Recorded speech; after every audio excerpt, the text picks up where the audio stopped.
Number 10. No one's ever really gone. You may have heard that said when losing a family member, a pet, or in the worst Star Wars movies ever made. Sorry, not sorry Disney, those are terrible. But perhaps there is someone who is never really gone.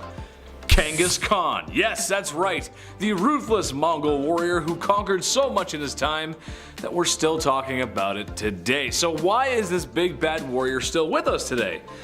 Well, that's because of DNA. Yeah, in his time there was lots of activities going on, besides the usual pillaging the village and unaliving those who oppose you. There were a lot of happy endings, let's say, and by that I mean forced non-YouTube friendly conduct bedroom happy endings. So much so that when a study was conducted back in 2003, 8% of men in Asia were thought to be descendants of the mighty man himself. 0.5% worldwide. That doesn't sound like a lot, but we're talking about millions of people here. Next time you go out, you may be brushing shoulders with the warrior's kin. Prepare for battle! Number 9. Henry again? Boy, it's really hard not to talk about this guy. But dude was kinda down bad for it.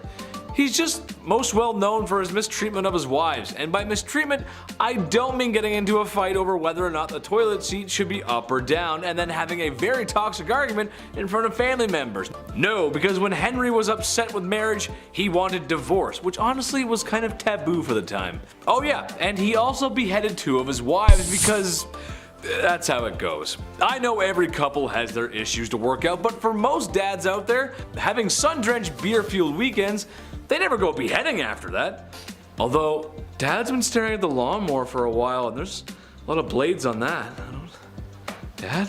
While it is true King Henry VIII did behead 2 wives, he didn't do it to all of them. And at some points we're honestly quite pleased with his holy sanctity of marriage. Anyone who's ever been married can tell you how peaceful and sacred that bond really is. Number 8. Dirty talk. Going back to the 15th century to Queen Isabella of Spain, now it's not uncommon for queens to brag, be it about their wealth, status, their mans, you name it. But to brag that you've only bathed twice in your life, that's a bit odd. What's the deal with this? Okay, well back in 537 AD, Rome had 11 aqueducts that ran over about 1,000 public fountains, okay? Over 900 bathhouses included. It was quite important, but when invading Goths cut them off, the Catholic Church literally had no idea how to fix the problem. So instead they just told everybody that bathing was a sin only practiced by pagans. So at one point in history, you could have ran a bath, thrown in a bath bomb, relaxed for an hour, got out, and then immediately you're a sinner. Worst of the worst too. How dare you having a bath on Monday afternoon, you monster, you pagan monster. The Old Spice guy would have rocked their world. At number 7, Mother Knows Best. I think after hearing about these queens who've done some dark things to get their way, you would think that it's safe to say you don't mess with a woman and her plight for power. Unless you want to end up 6 feet under, that is. One Roman Empress, Julia Agrippina of Rome, was pretty spoiled already. She lived a lavish life, her husband was the emperor, and she had a family. But that just wasn't enough for her, and she wanted it all. Julia was quite ambitious and she spent most of her early life trying to dethrone her predecessors. She believed that she and her son had a claim to the Roman throne by birthright, and so she bamboozled her way into royalty by tricking her uncle Claudius into changing Roman law so that they could get married.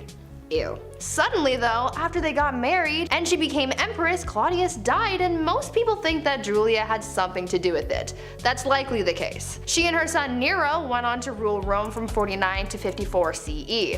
Julia stayed by her son's side for as long as she could so that she could hold on to her power, but eventually Nero got tired of his mother manipulating him and he had her forced out of power. Julia, as you could imagine, was furious because power was the one thing in the world that she desired most, and so she rallied a group of supporters to try and overthrow her son, but the plans backfired and she was expelled instead. Talk about ambition getting the best of you. Number 6. We are family. The last queen of Madagascar, Queen Rana Valona, was one of the worst. She was born in 1788 and she ruled over the kingdom for 33 years. She was so cruel and violent that she would often choose violence first in order to preserve independence over the island. She's known as the most ruthless queen in history. After the death of her husband, she just went mad with that new power. In the late 1700s, her king brought peace to the land, but of course there were traditionalists who opposed him. The king's uncle at one point tried to take him out, but a local warned the king. That king repaid the local by adopting his daughter, Ranavalona, to marry his son, Prince Radama. Now, when her prince was alive, they didn't get along at all. And then come 1810, the king passed away, giving Ranalova the promotion of a lifetime.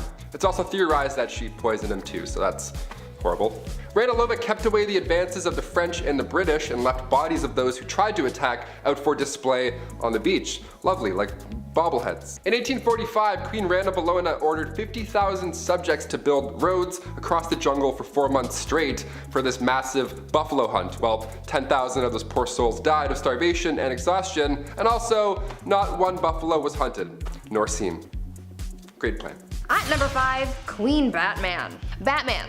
He is justice. We know this. Well, long before Batman, there was a queen who sought vengeance, and she did it in the most brutal way. Olga of Kiev became queen regent in 945 CE after her husband was killed because her son was just too young to rule yet. Olga knew that once her son was old enough to be crowned king, her power would be taken away, so she had to do the most that she could with her power while it still lasted, and so she used her powers as monarch to seek justice for her husband's death. She was able to get her husband's killers captured and killed using scalding water, but she soon developed a thirst for suffering apparently, and she just kept on going after people. She would not rest until everyone associated with the people who killed her husband were all eliminated. So if you ever breathe in the general vicinity of the guy who offed her hubby, you could kiss your life goodbye. Olga took hundreds of people out of the tribe that her killers were from. She devised a plan to bury their tribe's leaders alive, and she even came up with a plan to set fire to their entire village. It is said that Olga may have locked the tribe's leaders in a bathhouse and burned it down,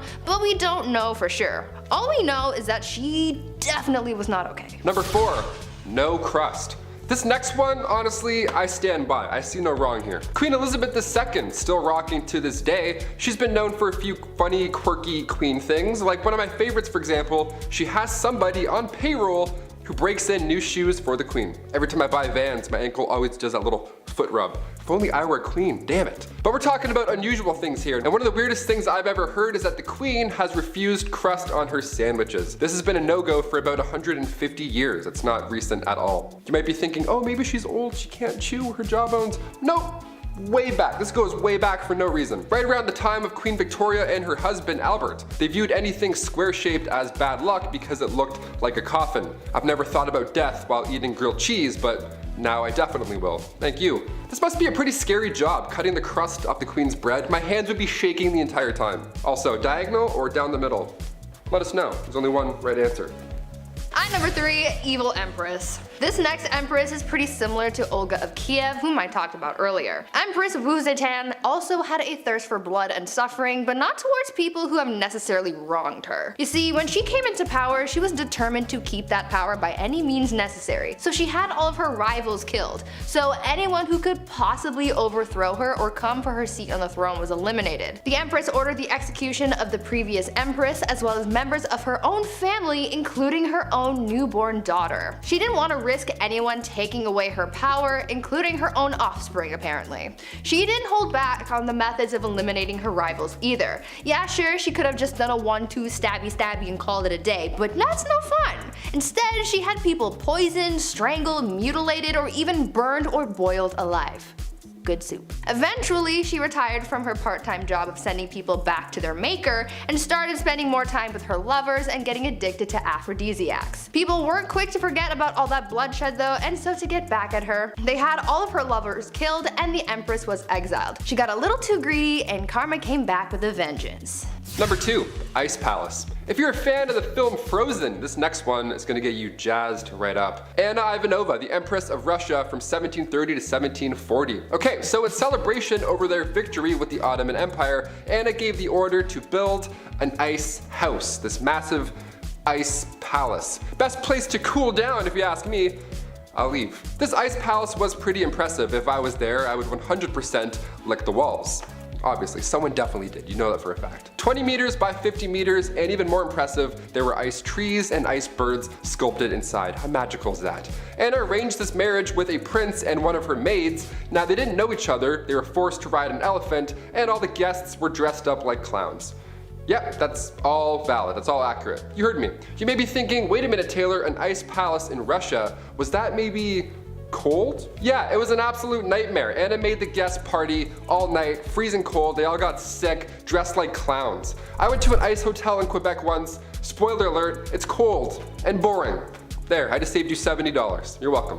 And finally, at number 1, Gladiator games and chill. If you didn't ever have to go to work and you could just lounge around all day, what would you do with your time? Really, anything could be possible. You could be like the Bruno Mars lazy song. Well, there's one empress from back in ancient Rome who occupied her time with the company of others. Apparently, Empress Valeria Messalina was famous for her exploits. Since she was empress and she had all this time and money and no one to tell her no, she took full advantage of that and bought a house, turned it into a brothel, and made that her side hustle. A lot like Littlefinger from Game of Thrones. Though she had a collection of women who worked there, she also was known to invite upper class ladies to participate in the nightly escapades as well. And don't think that Valeria did jump in as well. She was considered to be quite something in the sack.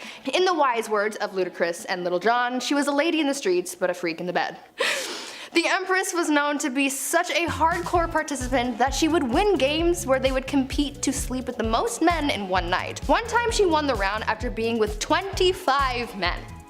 One night. She did the absolute most, but at least she was having fun. Number 10, Marie Antoinette. I wonder what it must have been like to be the Queen of France. To sit in a palace and eat all those delicious foods that your cooks can make while the peasants outside struggle to eat and sing about bread for some reason. I don't know, Les Mis reference. It's a life of beauty, balls, and not listening to what the stinky peasants outside have to say. Except that's the very reason why Marie Antoinette was the last queen of France. You can only spend so much time and money on your exuberant lifestyle before the people get fed up. I mean, these people have nothing. It's kind of difficult to control people when they don't even have food at home. They let the queen know how upset they were when they decided to remove her head from her body. Number 9. Bloody Mary, Bloody Mary, Bloody Mary. Sometimes it's just in the name, isn't it? Like Mario, you know that he's an Italian plumber. Or Luigi, you can tell that that's an Italian plumber's brother. And King Dedede, king of the DDDs or something. I don't know. Okay, maybe the names don't always give it away, but Bloody Mary does. Most known for her liberal use of the wooden stake and the whole burning folks alive thing. I wish I could tell you it was for barbecue, but it was actually for some more serious religious persecution and reformation. The Catholic Church was hot, but the witches and heretics burning at the stake were hotter. No cap. At number 8, cross-dressing. Empress Elizabeth was quite the character, I guess you could say. Since she was a monarch, she could do whatever she wanted, and that is exactly what she did. You see, she was quite into fashion, more specifically men's fashion. The Empress believed that she just had legs for days, like Naomi Campbell, and she wanted to show them off to the world, but the only problem with that was the fact that back then, pants were reserved for men, and so since she wore dresses all the time, no one got to see her godly legs. Well, to combat that, Elizabeth came up with a solution. She was known to hold huge parties where everyone had to cross-dress. She only did this so that it would give her an excuse to wear pants. And I mean, she could have if she just wanted to wear them on a regular day, but she didn't want to be the only woman in men's clothing, so she made everyone else dress up too. At these parties, no one looked good or really enjoyed themselves for that matter. Women complained that the men's clothing they wore to these parties were unflattering, and the men were just all over the place because they didn't know how to maneuver a hoop skirt. The only person really having a fun time was Empress Elizabeth, but I guess that was really the whole point. Number 7, check on the dead. Funerals are pretty expensive, especially a royal one at that. It takes a lot of power to dig up and then carry these massive caskets around, which back in the day was even more exhausting.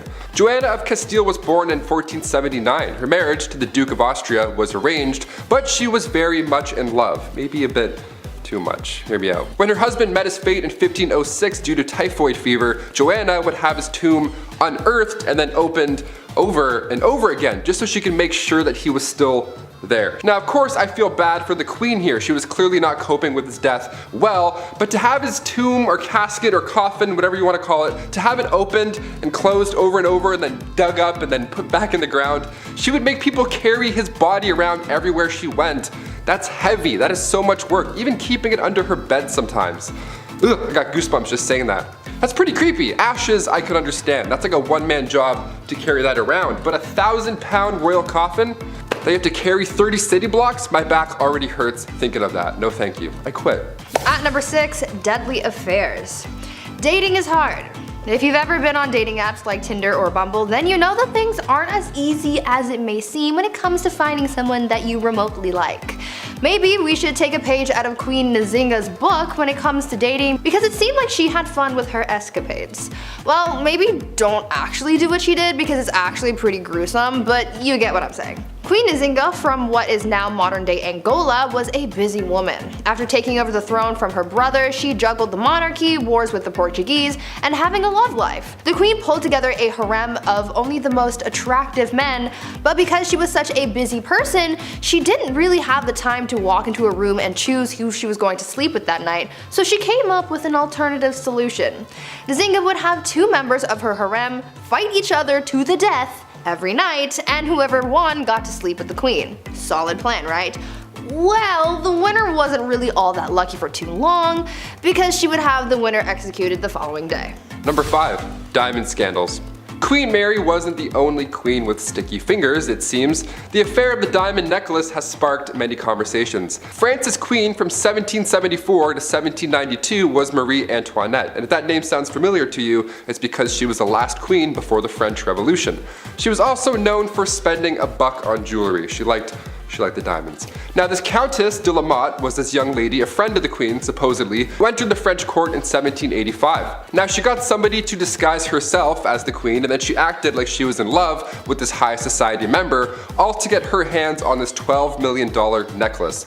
Now she said that she would pay, but never ended up paying a dime, so that's horrible by itself, and the queen supposedly had no idea about any of this or what happened to the necklace. Although this countess pretended to be her friend beforehand. The public went on to hate her for this, not believing in this scandal of course. One of the most notable lines from Marie Antoinette was when the French spoke out for not being able to afford bread. She apparently said, "Well, let them eat cake," which led into the French Revolution and ultimately her demise. Shine bright like a diamond, I guess.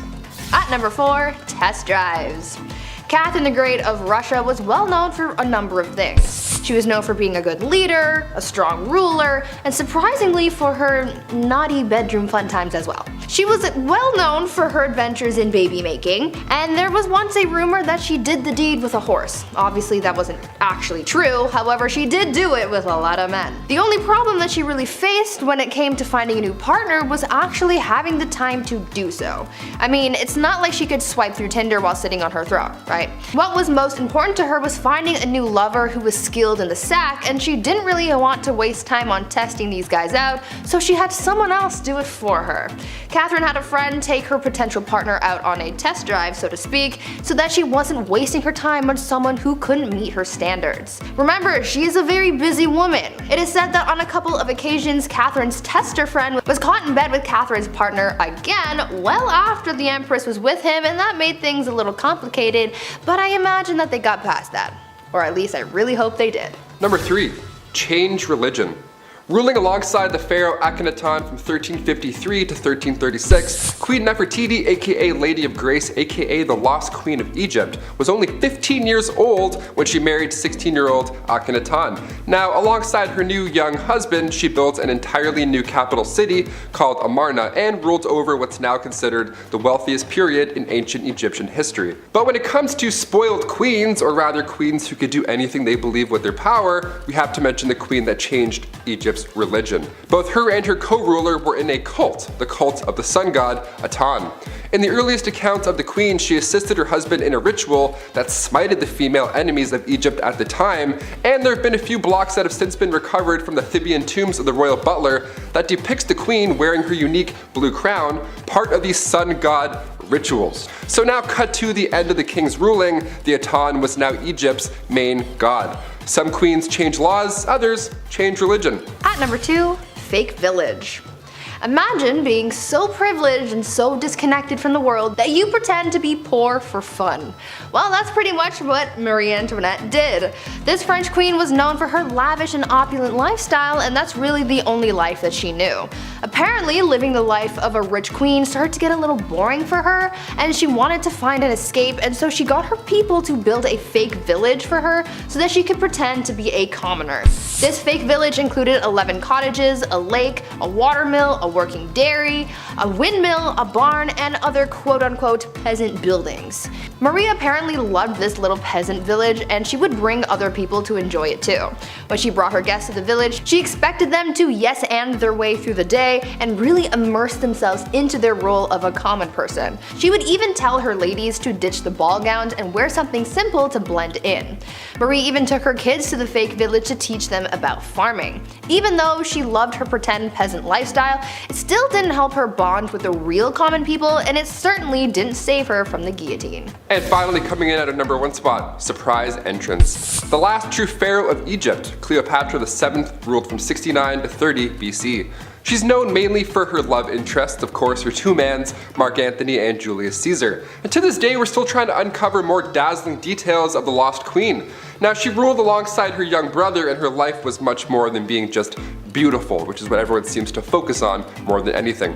Both children were assigned to the throne, Cleopatra being 18 and little bro being 10 years old. So Cleopatra, being a little older, therefore a little wiser, became the ruler. A couple years passed, and eventually Cleopatra was pushed out of Alexandria over her greed for power, classic, but her little brother, equally a co-ruler, had her driven out. He was jealous, and honestly, I'm the youngest in my family, I kinda get it.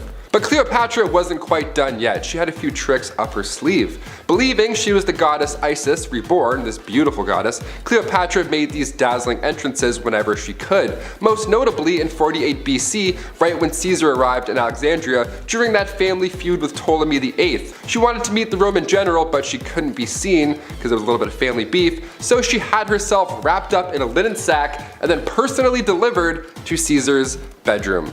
Hashtag your order has arrived.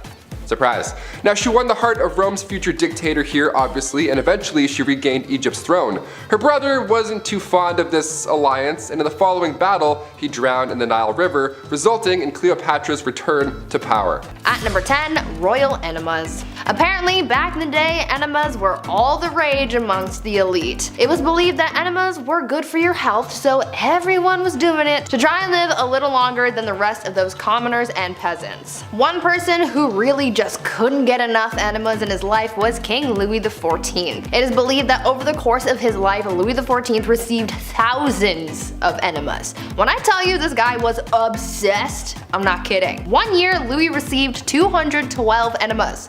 In just the 1 year. And of course, he had to make his enemas a little jazzy and couldn't just use water like any other person. Oh no.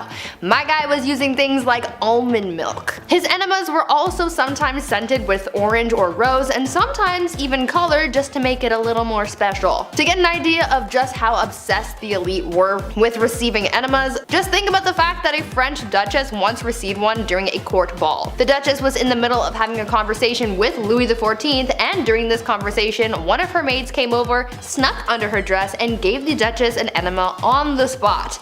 Ew. These people were so weird. At number 9, Pampered Pony. I'm sure I can speak for most people when I say when you have a pet, you love and care for that thing like it is your child, right? Well, one Roman emperor might have taken that concept a little bit too far, because saying that he was obsessed with his horse is an understatement. The Roman emperor known as Caligula had a horse named Incitatus. Caligula was a horse racing enthusiast, so Incitatus was his pride and joy, and not too many people were all that thrilled about it, to be honest. When I tell you this horse was treated better than most people have ever been, I'm not kidding. The horse's stall was made out of marble, his manger was made out of ivory, and he was even fed oats flaked with gold. Caligula was also very adamant about his horse receiving a good and restful sleep before a race, and he was so serious about it that he made guards stand outside of the horse's stable to make sure that the horse remained undisturbed while it slept. This horse even had its own furniture. Like, what is he gonna do with it? He's a horse. Caligula was so fond of his horse that he even made it a priest and promised to make him consul, which was the lead position in the Roman government after the emperor, highly coveted by senators. This was the last straw for people because the emperor was putting his horse above his own people, so he was assassinated. Now, before I carry on telling you guys about the wild and crazy things that kings did back in the day, I would like to first ask you guys to consider leaving a like on this video if you're enjoying it so far, and also maybe think about subscribing as well to see more videos like this one. Number 8. Beetle Dresses. Like I said, the green color was really in at the time, and there were other ways of achieving such a gorgeous glow besides using shield paint. Similar to how Cleopatra made her eyeliner, some dresses in Victorian times were made with pieces of beetle. Oof.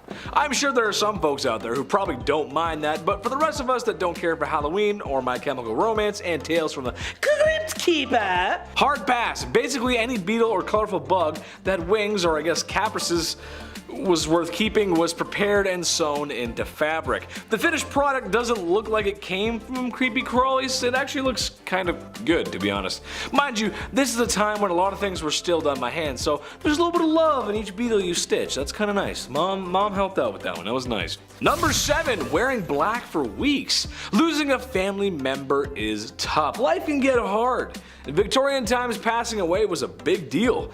There was usually a big funeral, flowers, tears, everything, the whole works. The crazy part is, you were expected to wear black, or mourning clothes as they were called, thought to be an outward expression of one's emotions and feelings. However, it's not like that one funeral of the distant uncle you had, where as soon as you got home you ripped off your suit and hopped on Call of Duty to see what your friends are doing. Oh, on the contrary, my ninja diffusing friends, because in Victorian times, your search and destroy matches would require you to wear those black mourning clothes for a long time. Sometimes even weeks and months on end. Queen Victoria wore hers for years after her husband passed, and it was odd to see her in anything but black. That's a weird story. That's crazy. Number 6, Aniline Dye. In 1856, William Henry Perkin was trying to create an anti-malaria drug using aniline. After all, the British were spending an awful lot of time in foreign nations doing as the British do and needed a cure to keep doing what they do. Well, he did not find a cure for malaria, but he did discover it makes a very lovely dye that makes deep reds, purples, and black. You need that for the funerals. Naturally, this picked up a lot of steam and began to be used in everything from socks to shoe polish. Yeah, I know, right? Trouble is, once people got enough exposure to the clothing with aniline dye, their skin would go red, itchy, inflamed, and was known for causing really bad headaches. That's because it would absorb to their skin and poison their blood. That sounds pretty actually, I don't want that. Number 5, zinc chlorine coats. This one's bad, man, but it was stopped before it became a trend, thank God. Picture this, it's Victorian London and you're but a humble city servant. Your job is to clean the streets. One night it begins to rain, as it is known to do in England. I hear it rains there a lot, I don't know. And the city provides these humble men with coats that have a zinc chloride layer in the fabric. It was supposed to protect against rain and wetness and whatnot. A lot of chemistry in this video, but some might already guess that this was a bad idea. Zinc chloride is not only corrosive, but water soluble. So, after a shift in the rain, a lot of these men came back with really nasty chemical burns. And no, they didn't have emergency showers like in Heisenberg's RV. They didn't have that, or your high school chemistry class. It was really bad. They stopped it immediately, because that's really bad. Number 4, Asbestos Fabrics. Chris will like this, he'll remember these. Picture this, it's 2004. It's Saturday afternoon and your dad just got finished watching an episode of Trucks. Nice. And now you have control over the TV remote. Saturday morning cartoons, here we come. I used to love the Kirby Show, he's one of my favorites. Love that guy. But just before you change the channel, there's a commercial with an old man who looks very concerned. And he says, "Have you been affected by mesothelioma and or because of exposure to asbestos? Then you may be qualified for compensation." I believe it went something like that. Maybe I should call Saul Goodman. Where's he when you need him? All jokes aside, those commercials were not joking. They weren't joking around at all because it's been known asbestos was very harmful for a long time. So yeah, it was pretty bad. Victorian times were no different. Mostly using things to protect from heat or fire, and while it did do the job somewhat, it was very harmful for the lungs. And like the old man says in the commercial, it could be cancerous, hence mesothelioma. I said it right there. I said it the first time when I was impersonating him, and now I can't say it. Mesothelioma. There it is, mesothelioma. Number 3, Radium Makeup. Okay, sure. I'll give you that radiation and radioactive materials were pretty much being discovered and barely understood for the time. Okay, sure. It was new.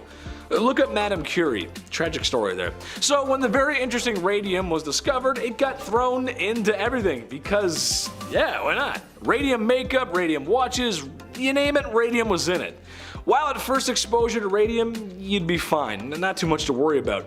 However, after years of direct physical contact on the skin, Yikes, there's going to be a problem. It's radioactive. It's the reason why you shouldn't get too many X-rays. Not that it's radium, I'm just saying radiation in general is not good for you. Not much to explain in this one except it was used and manufactured in women's makeup and they used it, and I'm sorry, that's just rough. Number 2, Mercury Hats. Mercury was nothing new in the medical field in Victorian times. It had been used in ancient China for a long time before that. And yes, it was poisonous. It was harmful to you. However, in Victorian times, some hats included mercury in their production process. Now, why is that so bad? Well, because mercury makes you go insane. Hence why they called it Mad Hatter's disease. I could not think of a worse name for a disease. Now, not that it's a fashion point, but this was also readily used for treating syphilis at the time. So something that's readily available for the public and health would wind up in closed production. It makes sense. If there's a lot of it, sure, it makes a lot of sense. But it makes people go crazy. Sorry, who's talking to me? What? No, I'm just kidding. Joke, funny. Number 1, Cellulose Nitrate. This one's crazy. As you can tell on this list, there's been a lot of clothes and fabrics mixed with some naughty chemicals. Naughty! Of course, this is years before OSHA or WMIS, so it probably wouldn't happen today. However, this one takes the cake. When cotton, or a cotton-like product, is introduced to nitric acid, it forms cellulose nitrate, which is also known as flash cotton. Not because it takes its shirt off at an edgy concert, but because I cannot stress this enough how unstable and flammable it really is. Even the slightest heat source could set it off. There's even stories of people spontaneously combusting after being exposed to items made with such. The lights in the studio, they'd probably set it off. That's how sensitive it is. That's pretty crazy. Kicking off the list at number 10, Heart of Glass. Alexandria of Bavaria, the royal who believed she had swallowed a grand piano made of glass. I'm not joking, yeah, she was a princess, so not technically a queen, but this is so insane that I had to kick off this list with it. The 23-year-old Bavarian princess was quite the scholar. She was known to enjoy literature, but she equally put energy into convincing those around her that she'd swallowed a piano made entirely of glass when she was a wee child. She grew up afraid that her inner piano would shatter. We have an inner demon, she has an inner piano made of glass. So she would enter rooms slowly and sideways, I'm not kidding, to avoid cracking that personal piano problem. Just like King Charles VI, he thought he was going to break at any given moment. Saying you were made of glass was quite an uncommon delusion. The victims were more often than not royalty. They had glass, they watched this fancy material shatter in their hands all the time. No wonder, it probably scared them. There's actually a play on this glass delusion. It's called The Glass Piano by Alex Sobler. Quite recent too, apparently it's a blast. Check it out if you have the chance. We love that. Keep writing plays about glass pianos. This is insane. At number 9, Rosemary's Baby. Back in the days of old, it was very important to the monarchy to have a male heir. Many kings throughout history have been known to get very upset when they weren't given a son to inherit the throne, and they put a lot of pressure on their wives to give them a boy. Why? I don't know. Boys kinda stuck. Anyway, this probably drove a lot of people crazy, but there's at least one confirmed case of crazy baby fever from Maria Eleonora. She kept trying to have a baby, but when she finally got pregnant, everyone was hoping for a boy. Unfortunately, the odds weren't in her favor, and she gave birth to a little girl instead.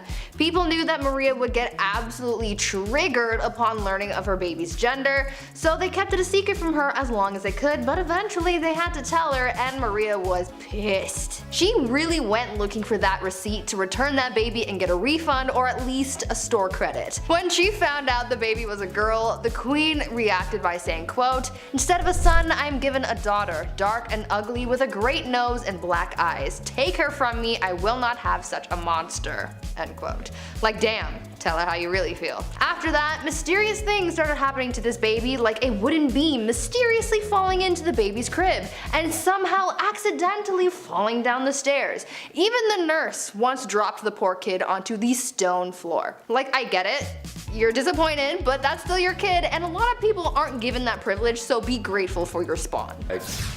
Number 8, Queen Caroline. In a list of unusual ways that people have died, odds are it's going to get a little gruesome, a little messy. After all, that's why you clicked this video, right? Right? Some ancient queens die natural causes, and then history remembers them for their reign. In this case, history remembers Queen Caroline for the way that she died. It was written in an epigram from the 18th century from a poet named Alexander Pope. He wrote down, "Here lies wrapped up in 40,000 towels, the only proof that Caroline had bowels." It rhymes? Like, come on, man, you didn't have to do this. This is horrible. That's like a prank almost. I can't believe somebody was like, yeah, write that down. That's good. Did it rhyme? Yeah, she'd like that for sure. R.I.P. Number 7, Anne Bolin. The second wife of King Henry VIII. Yes, we have a few on this list. She was found guilty of treason and she had been charged with having sexual relationships with 5 others, including Lord Rochford, aka her brother, George Bolin. Yeah, the ancient days were a little bit odd. She had also apparently had relations with Sir Henry Norris, the king's close friend. And when I say close friend, I mean he was the groom of the stool, so they were tight. He literally would wipe his. So on top of this, Anne was also found guilty of conspiring to kill her husband. Now, it's since been proven that these crimes were a bunch of rubbish, basically. Anne wasn't even present when these events went down. She was still recovering from the birth of her daughter, future Elizabeth I, so there's no way in hell she was fooling around with the groom of the stool in October 1533. All 5 guys involved were executed on Tower Hill in May 1536, and then 2 days later, Anne joked about her little neck before being taken out with a sword as well. There wasn't even a coffin for her burial. Somebody had to go and get an old elm chest from the Tower Armory. They used a chest to bury her body near her brother, Lord Rochford. A chest. Horrible. That's so horrible. Number 6, Mary Queen of Scots. If you're a murderino, this one's pretty juicy. Listen up. Back in 1565, Mary was determined to take the throne for herself. When Mary was just 6 days old, her father, King James V, had passed away, so she ascended to the throne. She was about to marry the King of France in 1558, but he passed away, so she returned to Scotland as the country's monarch. Her next plan was to marry her cousin, Lord Darnley, so now if something were to happen to Elizabeth, Mary would be yet again lined up for the throne. That cousin ended up dying in a random explosion, and then years later, in 1568, Queen Elizabeth had welcomed Mary after she fled to England. So Mary was close, but now what? Well, Elizabeth had found out that Mary was involved in English Catholic and Spanish plots to overthrow her, so she was then placed on house arrest. Fair, more than fair. Cut to 19 years later, 1586, a letter had emerged revealing that Mary was involved in a plot to have her cousin, Queen Elizabeth I, killed. She was then sentenced to death and her head was taken off for treason. History is dark, my friends. Even if you're family, shit gets crazy. Number 5, Charlotte Augusta. Princess Charlotte Augusta of Wales lost her life in 1817, and when I say ancient, this is probably the most recent that I'll go, because I know ancient means way back. I gotcha. But I have to include this one, because as far as royals go, she was loved at this time. She ended up falling in love with Britain's Prince Leopold, but a year and a half later, she died giving birth. She was healthy at the time. She was only 21 years old when this happened. Charlotte was lined up to be the queen one day, and historical accounts say that the doctors here were at fault. Charlotte's tragic passing had vendors running out of black fabric. That's how rocked the public was right after this. Just massive displays of grief. What do you guys think? Comment down below. Was this a doctor conspiracy or just classic medieval times? It's the olden days. We can't really do as much. Let us know. Number 4, Catherine Howard. Queen of England from 1540 to 1541. Such a short amount of time, but why?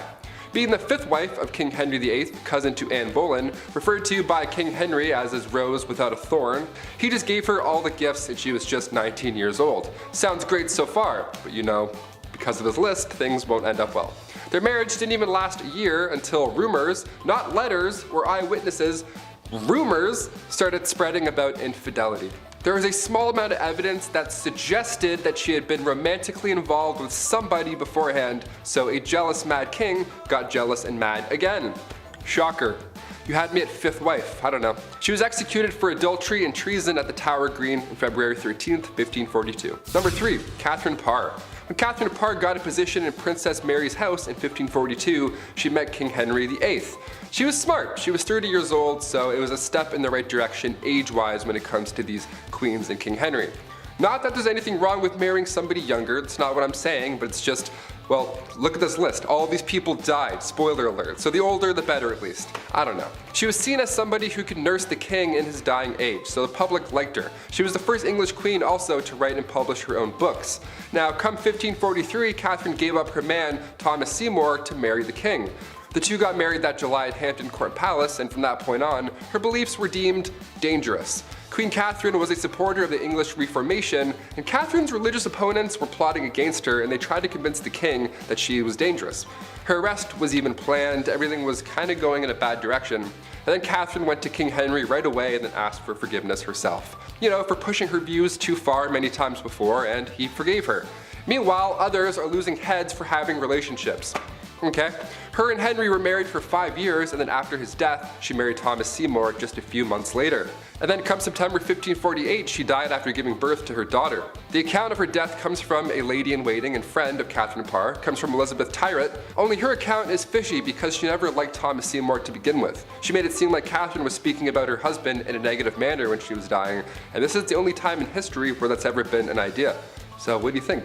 It's like broken telephone, but hundreds of years ago. I'm like, maybe she was friends? I don't know. Sounds like a conspiracy. Number 2, Anne of Cleves. Where to even begin here? Okay, this one is sad, man.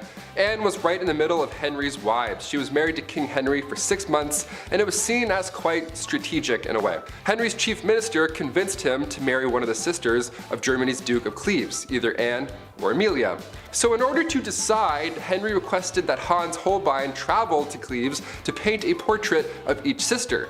This is like the birth of Tinder right now. I'm not joking, this actually happened. This man compared portraits and then chose Anne because every man praiseth her beauty. She was compared to the silver moon. Yeah, try that on a dating site. I praiseth thou beauty, madam. Super swipe. A treaty was signed, and a few weeks later Anne arrived to England. Henry was beyond upset because she looked nothing like she did in her portrait. Yep, real life, this is what really happened. He tried to stop the wedding because of this, but it was too late. They had to follow through, and they got married on January 6, 1540. Anne later accepted the divorce because obviously a divorce was in play after what you just heard, and then she lived as the king's sister peacefully until her death in 1557. Of all the ways to be remembered in history, King Henry made this horrible for Anne. And finally, number 1, Cleopatra. Last of the Egyptian pharaohs and last on our list. One of the biggest questions to this day is just how Cleopatra died.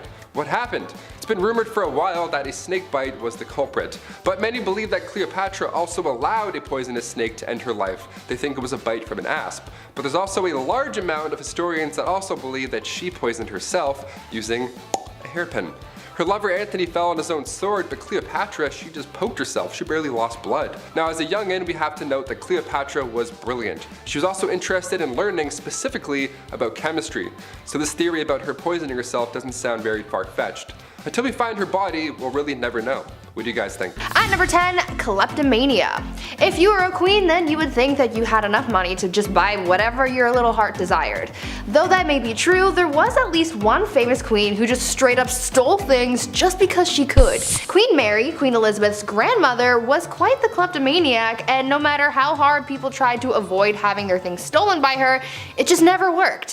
When the queen would visit someone's house, she would walk around looking at whatever knickknacks you had lying around, and when she found something that she liked, she would stand there and just sigh super loudly to get someone's attention. Much like how my dog used to sigh dramatically when he wanted food. Anyways, usually when someone heard the sigh, they knew that this was a sign that the queen wanted whatever she was gazing upon.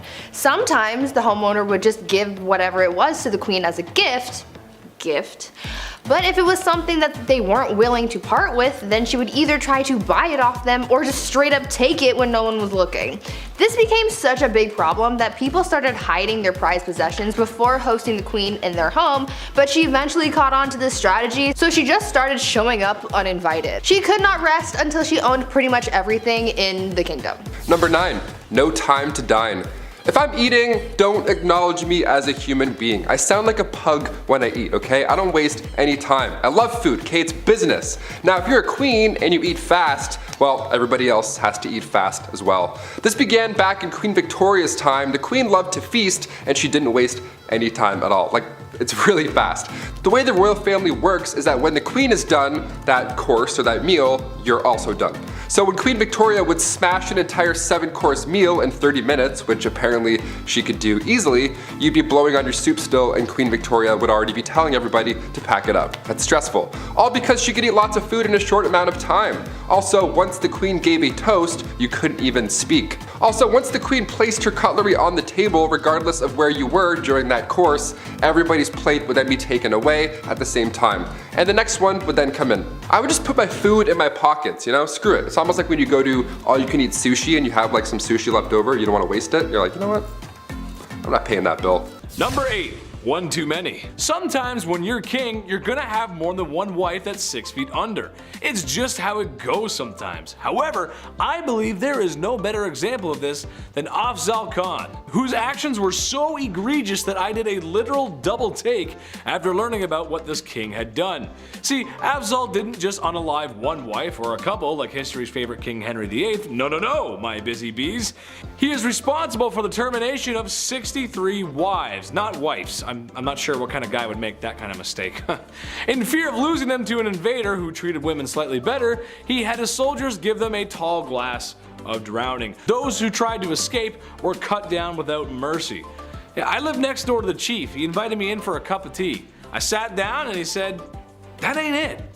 You know something's messed up if I'm overusing that joke. Number 7. 20 years of therapy. Elizabeth of Bosnia was a very unpopular queen and unfortunately had to often defend her throne with violence. As it turns out, this did not bode well. Many people wanted revenge and honestly just to take her position of power. Elizabeth, understanding perhaps her times might be numbered, was going to try everything she could to keep her bloodline in power. The passing of her king husband only made things worse. In her attempts to escape the impending doom, she was captured and imprisoned by her new owners. She was eventually released. Oh, did I say released? I meant as punishment she was strangled in front of her daughter. Now, I'm not a psychiatrist, I'm more of a bumbling fool, but that just can't be healthy for you. Emotional damage. Number 6. Bad divorce. Pedro of Castile was doing as the European monarchs do. Sometimes you gotta marry for alliances. Sure, it makes sense. Your kingdom is much less likely to get steamrolled by a larger kingdom if you have an alliance with a fellow kingdom or with a bigger one itself. Pedro of Castile, he married a young Blanche of Bourbon so France and Spain could just seem just a wee bit more snug. But Pedro just wasn't having it. What he was having instead was a mistress named Maria. So instead of enduring a loveless marriage, he had poor Blanche locked away in a tower. Just like Sleeping Beauty. Except a handsome prince wasn't coming to rescue this damsel in distress, but a man with a black hood and a sharpened axe, as Pedro had her unalived. I was gonna make a joke about Rapunzel and let down some hair so she could make an escape, but I mean, that's just awful, really. I mean, imagine being locked up in a tower for a long time. Sure, I love the indoors, but you gotta let me out at some point, Chief. Do you think I can get a food delivery app up in that tower? Maybe. Number 5. Women's rights. Listen, it would be difficult to talk about this list without bringing it up. And ladies, all I want you to know is that you're gorgeous and I love you. But queens of the past, although they might be royalty, were severely lacking in rights. This is a time when men ruled, literally, and unfortunately that means a lot of women got the raw end of the deal. Just as an example, women have only been able to vote in the United States since 1920. There was a lot of work that had to be done, which sounds like a long time, but it really isn't. Women of the past, and especially the medieval world, basically needed a man to walk through their life, whether they liked it or not. Can't own property, business, can't sign contracts, basically everything they need to do has to go through their husbands first. Sure, royals had it easier, but I'd argue if someone could just unalive you or lock you away in a tower without consequence, do you really have rights at all to begin with? I don't know, I don't think so, that's not right. We're gonna do better, we'll do better. Number 4. Herod the Not So Great. Herod the Great was the king of Judea in 37 BC. Herod the Great was also a monster. I know I've given Henry VIII grief for Anne Boleyn, but Buddy here, he just throws out wives like it's his business. Well, it kinda was, actually. He was a busy man, having an estimated 14 children with different wives. There's also a good chance that there was more, being since that female births were just not recorded. He also unalived a lot of other people too. This guy was just so much of a tyrant that both Jewish and Christian faiths depict him as a tyrant. Way to go, dude. Nice. Number 3. The mayor's alibi. Alright, here's a modern one for you. Yes, I know the mayor is not a king. I understand that. But they still hold a decent amount of power, and this happened in the 90s, which I hate to bring up because that was a really long time ago. Yeah, I know, right? I know, I remember that too. Mayor Barry Waite and his wife were just as comfy as peas and carrots when one day his wife was mysteriously unalived. Barry was not a suspect at first, but slowly as time went on, his alibi began to unravel, and he seemed less and less trustworthy. As multiple financial-based scandals were beginning to rear their heads, it later became understood that his wife was going to seek legal aid after learning about Barry's doings, strangling her in a fit of rage. Years later, he was convicted and sentenced to 40 years in prison, so maybe we haven't learned much from our historical past. A man in power in fear of losing it to a woman. has removed her from the equation. I guess we'll never change. Number 2, one last ride. King Philip V was down bad. The CEO of Naughty Time. This man liked to get down and to be a certain kind of dirty. He could not get enough of women. He loved them, his wives and mistresses included. Reported to try and get the deed done at least 3 times a day. Now you might be saying to yourself, but Big Ched, what's so wrong with that? Everyone likes a little mooey once in a while. Hey, I hear you. A little toe curling once in a while, it's a great thing, if you catch my drift. But Philip may have enjoyed it just a little too much, as when his beloved wife was on her deathbed, he tried to squeeze in one more D appointment. Your wife is dying and all you can think about is a little afternoon delight? A bouquet of flowers and I love you would have been fine, but who am I to judge? You go ahead. Weirdo. Number 1, the Last Czar. Nicholas II of the Romanovs was the last Czar of Russia. What did he do to his wife? Well, not much, actually, and that's the issue at hand. It's his inaction that hurt her and the family the most. You see, Russia was an interesting nation in the early 1900s. As most nations were modernizing, Russia was still somewhat stuck in the past. A lack of rights for anyone, no industry, and the monarch was kind of oppressive. Well, Nicholas the Tsar was going to change it. At some point, maybe. Okay, well, he didn't. It would take a whole history class to break down what actually happened during those crucial years, but in a nutshell, there was this new fun idea called communism. And with the lack of the Tsar's support to the people, this is serious neglect we're talking about here, the people revolted. The monarchy was overthrown, and in an event that's actually quite sad, the Tsar and his whole family were unalived by the new government. His inaction got his wife done in. Way to go, Nikki. Number 10, the Cholera Belt. This is just so silly to me.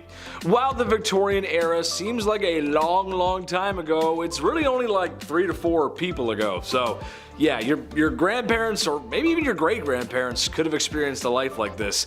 As we all know, disease was rampant back then, and thank God we're a little less gross now, am I right? Well, cholera was quite the tummy bug going around back then, causing upset stomach, indigestion, and the Oregon Trail's favorite, diarrhea. Ooh, no thanks.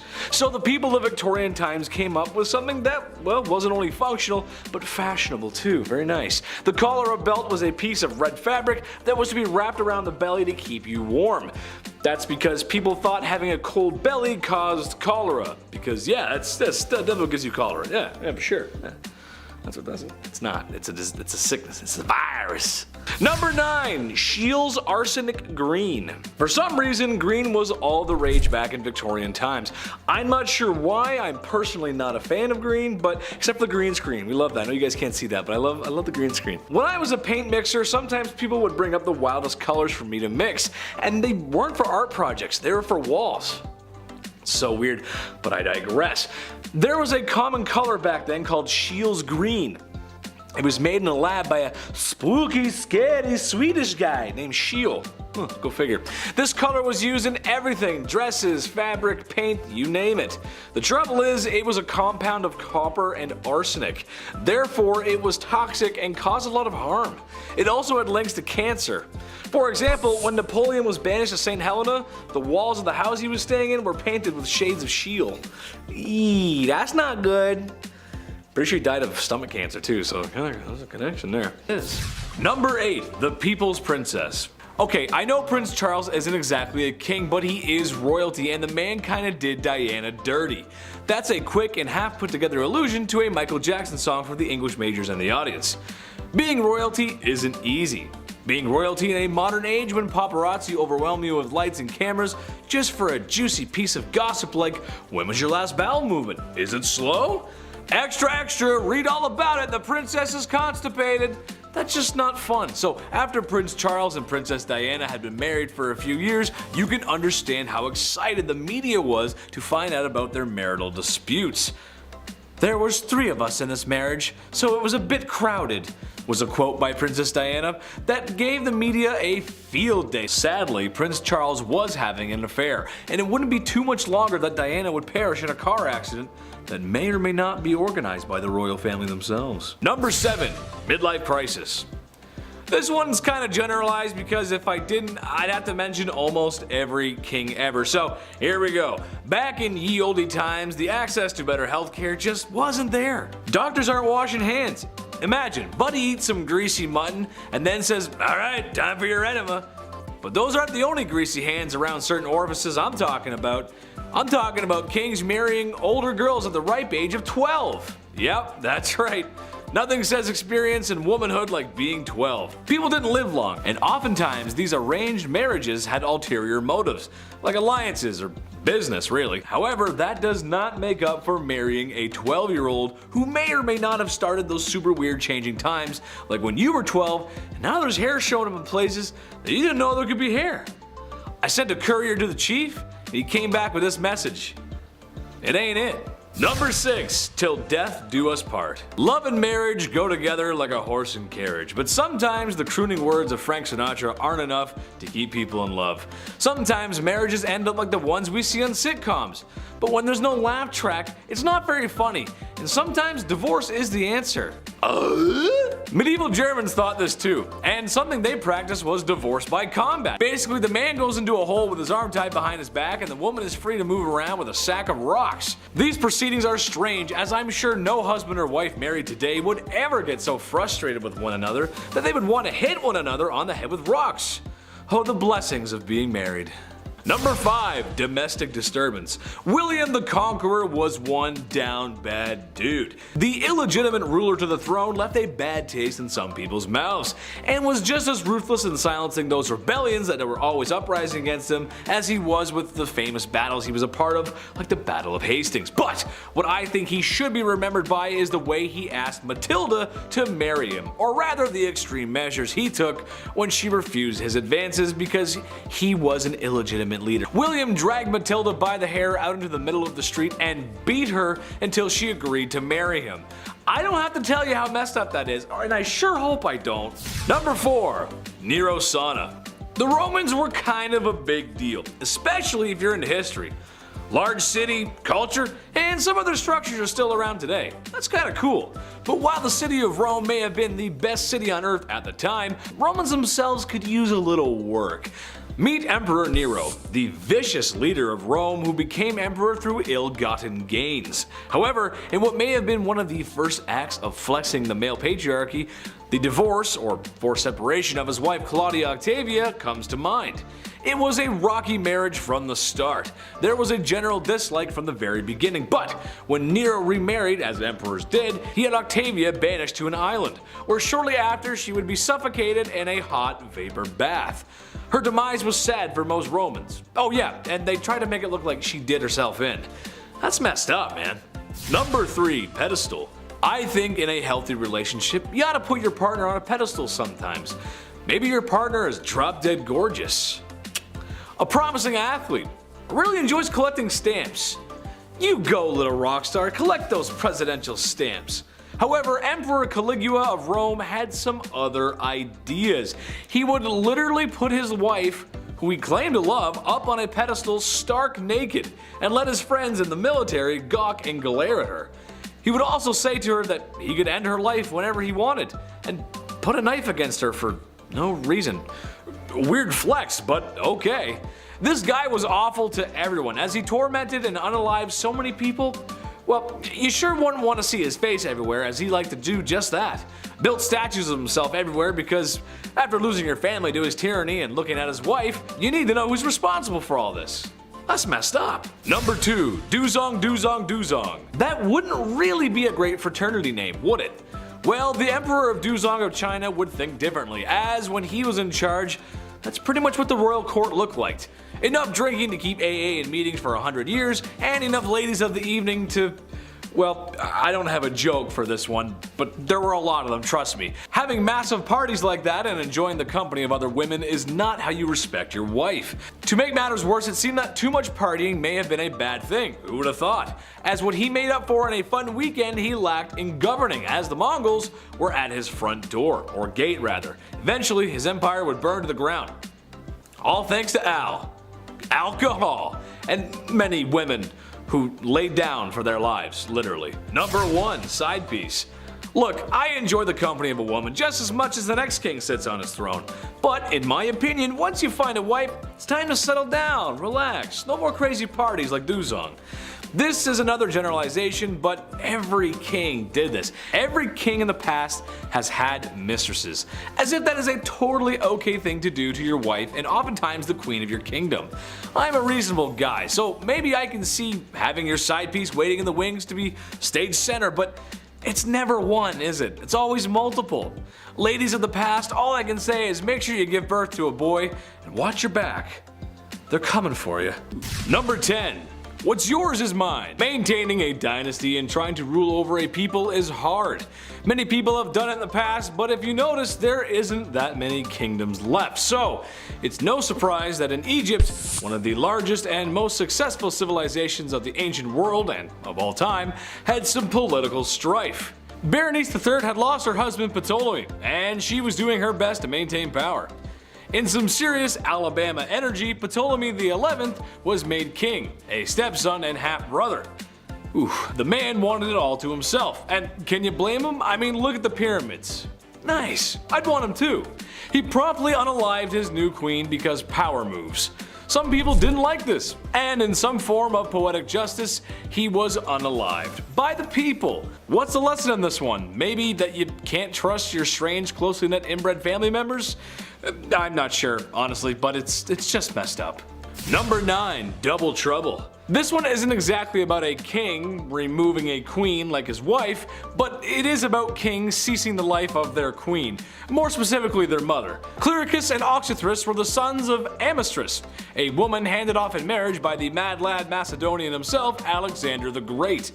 Well, like a lot of ye olde history, there was some power struggles. A power vacuum had been created in the death of Dionysus.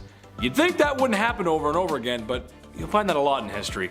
The power struggle was solved, and eventually Amystrus retired and remarried. Named a town after herself. Things were okay for Amystrus. Things were good. But one day her sons came to visit and noticed the mom looked a little thirsty. So they drowned her in a river in a power grab that pretty much immediately backfired, as they too were unalived by the next guy in line.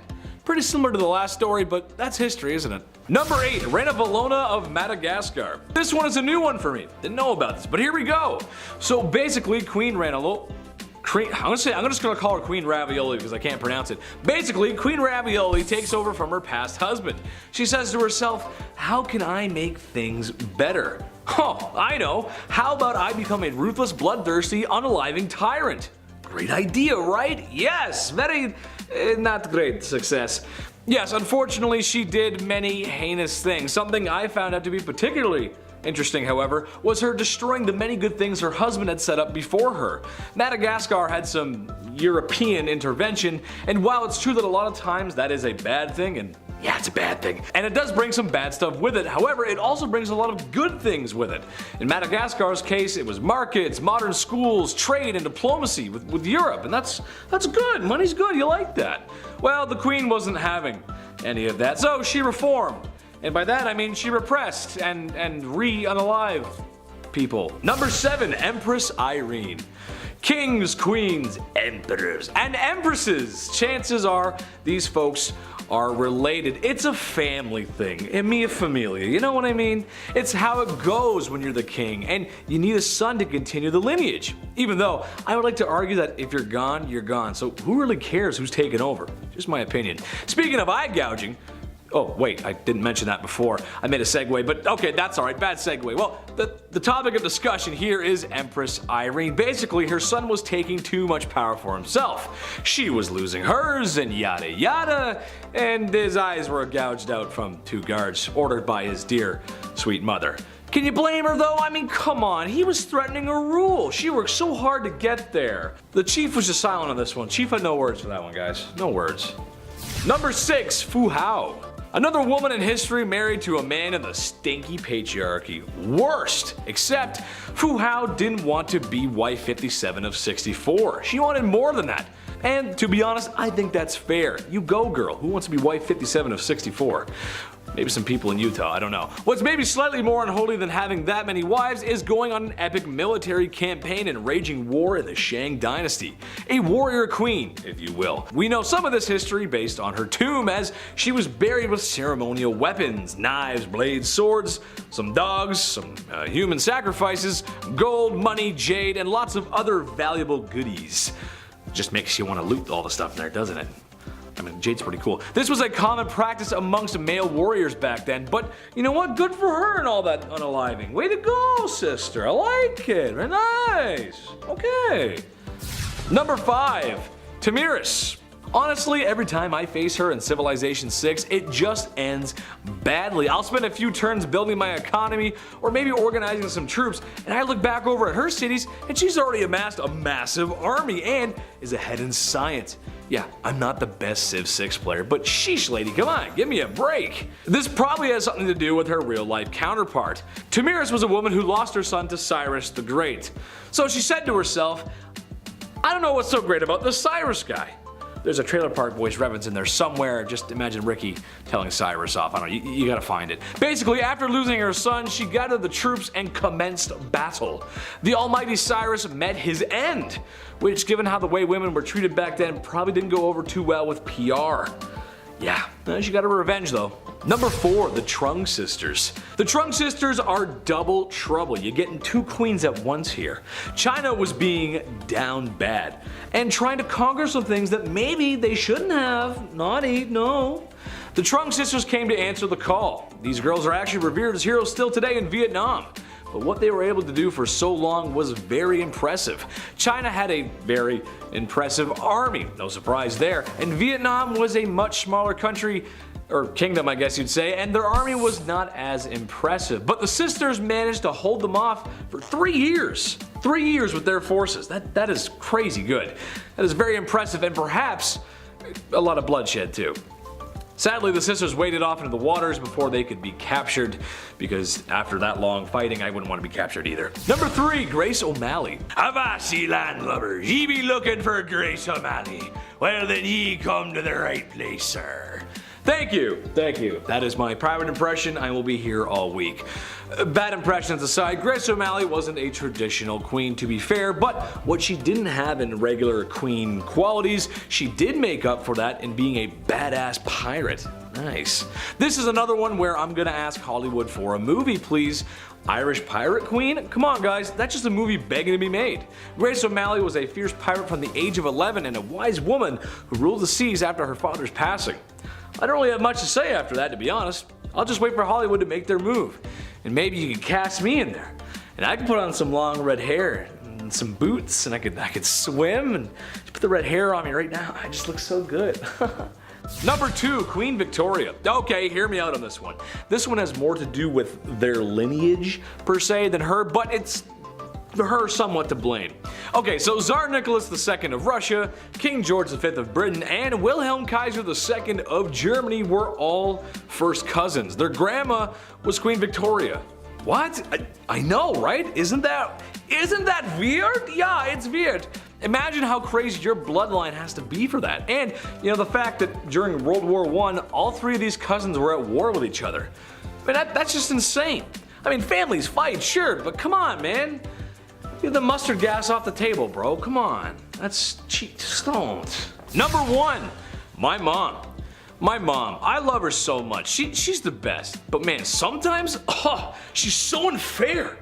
I had to do chores when I was a kid, and I had to put down the toilet seat, and worst of all, she made me put the little toothpaste back in the tube when I was done with it. Ugh. I mean, come on, right? Not like she ever did anything for me, like birth me, feed me, raise me, clothe me, and love me unconditionally. And now I gotta make my bed? Oh, this is the worst day ever! I'm sure no other cute boy with blue eyes like me ever had this problem. Ugh! Kicking off the list at number 10, a fool. While ancient kings have all the riches one man can possibly have, it's still somehow never enough. Kings also have their own walking, talking party. Yeah, how fun is that? The earliest accounts of the fool go back to the 11th century. These fools were hired to liven up the party. Most of you may have an image of a jester in your head just jumping around on tables, telling jokes, juggling with big pointy shoes, wearing pajamas. Yeah, that's pretty accurate. It was pretty fun. One of the best jobs to have was the title of a minstrel or a fool. It was an honor to have, really, and the fool's payment was no joke. Roland Le Picheur was rewarded with 30 acres of land from King Henry II, as long as he showed up to court every year on Christmas Day to fart. Literally, he would show up and fart around. But these fools also held responsibility in their silly little lips. Fools needed to find the balance of humor and wit. It was harder back then than anything. Many of these jesters were given the role of advisor to the king and queen. The phrase "don't shoot the messenger," this is where it comes from. The jester would have to tell them horrible news, but in a fun, positive way. For example, back in 1340, King Philip IV, his fleet was destroyed in naval battle, the British completely wiped them out, and it was an otherwise devastating loss, but the jester, the fool, brought this news in a light way. He said to the king, "They don't even have the guts to jump into the water like our brave French do." And then he farted and disappeared. Number 9. Access to clean water. Today in a modern world, there are things that we just can't live without. A vape pen, Starbucks, and that weird looking back massager that everyone says they bought for their backs, but it's actually for their undercarriage. Speaking of undercarriages, you don't want to drink from the water from underneath one. Dirty, muddy street water is bad for your health. The ancient kings of old knew this. It was common knowledge that drinking dirty water could lead to you spending more time squatting over a hole than spending time with your family, and nobody wants that. Life for citizens who were not royals could have it pretty rough. Ancient kings had the luxury of having clean water, or somewhat, it's still kinda not so clean, or at least more clean than the commoners, through methods of fresh spring water, boiling, and even some early filtration methods. Number 8. Cashback. Guts hurt. King George III had a simple ask of the American colonies. Right then, we just saved you all from the French and Indians, so now it's time to do the right thing and pick up the bill. Britain introduced new taxes on the colonies in order to pay back what it had spent on the previous war. But in reality, he was asking the colonies to pay up without much in return. Basically, I'm the king, I saved your skins, give me more money, which most people at the time couldn't afford. And I'm still gonna boss you around. The British Empire may have been victorious, but it was the colonists who felt all the effects of the war and the economy. This happened multiple times before some patriots had had enough and decided to act. And what he did when the people he was forcing to give money spilt a little tea? Well, he sent British troops for a semi-friendly military occupation. I hate to loan this guy a nickel. Number 7. Terrible Ivan. He wasn't called Ivan the very friendly and generous and would for sure never cause any harm to anyone ever. He was Ivan the Terrible, and for good reason. His actions are very unholy. Let's start with the fact that he killed his son's pregnant wife. And when his son came to confront dear old dad, his son was struck with a pointed staff, killing him in a fit of rage. A legend tells us that once St. Basil's Cathedral was finished construction, he was so pleased with the architect, to reward him for such magnificent work, Ivan gouged his eyes out so that no one would ever design something so beautiful again. His paranoia also caused the slaughter of Novgorod, where after he was done claiming thousands of lives, he burned all the fields just for good measure. Wouldn't want all those dead people farming without your permission. Should we tell him about the other world monuments? Number 6. Off with her head! Henry VIII is more well known for how he treated his wives more than his leadership. With a reign of over 20 years, the man had a few wives. 2 of his wives were executed for ridiculous reasons, another was divorced. Turns out, actually, the church wouldn't grant that divorce he was looking for. So Henry went and did the next best thing. He broke away from the Catholic Church and dissolved the monasteries, taking their wealth and redistributing it as he saw fit. Nothing is unholier than trying to get away from the church. Historians believe that his divorce actually led to the English Reformation. Number 5. Nothing left. Alexander the Great was an excellent warrior for his time. Having conquered so much at a young age is really quite impressive. His empire stretched from Greece all the way to India. For a history class or a good book, this is fine, but in reality, he was a conqueror. The places he was marching into weren't exactly happy to have spear-wielding visitors. He laid siege on multiple cities, executed those who defied him, and sold people into YouTube's least favorite S-word. Just about checks off everything a guy needs to be considered a tyrant. History remembers his conquest, but I for sure will not forget how brutal conquerors can really be. Number 4. Chop chop. While Maximilien Robespierre was not a king in the monarch sense, he did hold a lot of political power in France when the political climate was quite messy. Plus, France was at war. But even messier than that is the way he dealt with citizens who were deemed anti-revolution, by sending them to the guillotine. Within a 1-year period, he sent 17,000 people to their dooms via the National Razor, or as it became to be known. He even began practicing deism, something he called the cult of the supreme being. And if you know your history, you know that you can't get away with that forever. And with some sweet poetic justice, Robespierre was sentenced to the guillotine. Number 3. All my friends are dead. Usually when people expire, the human thing to do is bury said lifeless human. It's just what we do. But apparently Ferdinand I of Naples did not get that memo, instead taking a page from Night at the Museum. No, this is not a cute comedy movie starring Ben Stiller, but in reality a complete horrifying nightmare. Ferdinand took the saying, "keep your enemies close," a little too literally, as his favorite form of punishment was to mummify his enemies, which, let's face it, if he's a king, there's gonna be plenty. And he would like to display these mummies in what's probably the coolest place to be if you're into that weird goth stuff. He did keep some alive in the dungeon, but he much preferred his guests embalmed, where he would have them dressed up on display, just as they were before making the mistake of crossing Ferdinand. Now, what's the point of having that hardcore collection if you're not going to show it off? Well, he did. To the people he suspected of treason, which, in a place like that, treason leaves your mind pretty quick. Number 2. Average height for the time. Napoleon Bonaparte was one of the greatest military strategists of his time, maybe of all time. With full support of the French army, Napoleon found himself earning gallant victories one after another, all being accomplished at a very young age. However, after years of great success in multiple wars and kicking a lot of imperial butt, it started to go to his head. Shortly after the coup that overthrew Robespierre, Napoleon had gained enough support to claim himself as the Emperor of France. With said power, dissolved the freedom of press, reduced the rights of women, and oh yeah, he was at war with most of Europe for years to come. While his military victories cannot be understated, his rise as a tyrannical dictator makes him very unholy. Number 1. Dracula. There's been a lot of unholy things said here today, but old Vladdy takes the cake. What he lacked in land and power, he made up for in his brutality. As the legends go, Vlad was creative in his punishments, and was well noted for his human art pieces. And by art, I mean impaling his enemy on pikes, sometimes through their rear ends, and leaving them as warnings for anyone who dared cross him. Similar to the time visiting envoys wouldn't remove their hats as it is to do in tradition, so Vlad had their hats nailed to their skulls, so that they may never remove them. There are a few other stories that are just too hot for YouTube, but I think he's a textbook example of unholy. He may also be the inspiration for Dracula. Imagine being that much of a monster one is created in your likeness. I mean, just looking at the painting of this guy creeps me out, man. Whoa! Kicking off the list at number 10, the Empress of Austria. The saying "wrong place at the wrong time" couldn't be used more in this case. Empress Elizabeth of Austria, she was sadly taken out by somebody who just wanted to attack a royal. He didn't have anything against Elizabeth per se, this man was an Italian anarchist named Luigi Lucchini, and that fateful day, September 10th, 1898, he took the Empress's life. In his own admission, Luigi stated that he had nothing against the Empress on a personal level at all. So what had happened was he intended on taking the life of the Duke of Orleans, but when Luigi arrived a little too late in Geneva, the opportunity to do so had passed. He looked at a local newspaper, saw Elizabeth, and found out where she was staying, and he waited for her to leave that hotel. That's how easy it was. People are so creepy. Keep an eye open. If you're a queen, keep your eyes open. This is scary. Number 9.